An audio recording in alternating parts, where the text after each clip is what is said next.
Hello সবাইকে, সবাই কেমন আছো? আশা করি সবাই খুব ভালো আছো। চলে আসলাম আর একটা ছোট্ট মিনি ব্লগ নিয়ে। মা মেয়ে দুজনে কিন্তু রেডি হয়ে গেছি, আর নিচে এসে দেখলাম কিন্তু গাড়িও চলে এসেছে। আজকে কিন্তু সব বান্ধবীরা মিলে এবং আমার বাচ্চাদের সব গ্রুপরা মিলে যাচ্ছি ঘুরতে। এই যে ভাইও কিন্তু আমাদের সঙ্গে যাচ্ছে, আর এখন কিন্তু আমরা অন দ্য ওয়ে। আর গাড়ির মধ্যে কিন্তু অনেক গান বাজনা হচ্ছিল, অনেক মজা করে নাচতে নাচতে কিন্তু আমরা সবাই মিলে ঘুরতে যাচ্ছি। এই যে আমরা সবাই, কেমন লাগছে বলো তো আমাদের সবাইকে? বাদ বাকি কয়েকজন কিন্তু মিসিং ছিল, তাদের একটু কাজ পড়ে যাওয়ায় তারা কিন্তু আসতে পারিনি।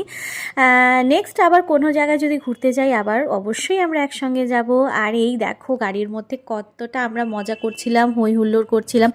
আজকে কিন্তু অনেকটাই সকালে উঠতে হয়েছে, ভাবছিলাম আজকে একটু রেস্ট নেব, কিন্তু উপায় নেই, যেহেতু উইন্টার ভ্যাকেশন চলছে। তাই আমরা সবাই মিলে কিন্তু আনন্দ করার জন্য আজকে কিন্তু ঘুরতে চলে যাচ্ছি।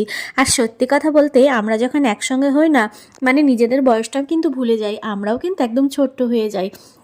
আর ফাইনালি আমরা কিন্তু চলে আসলাম এখন বেঙ্গল সাফারিতে।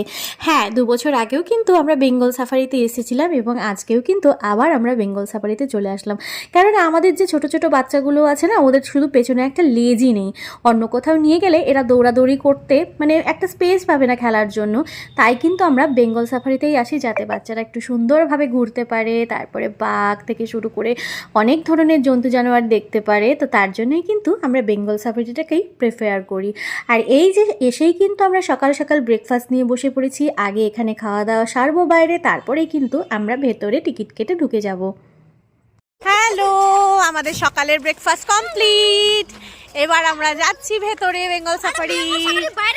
আর কি কি করি তোমাদের সবার সঙ্গে শেয়ার করবো। টাটা।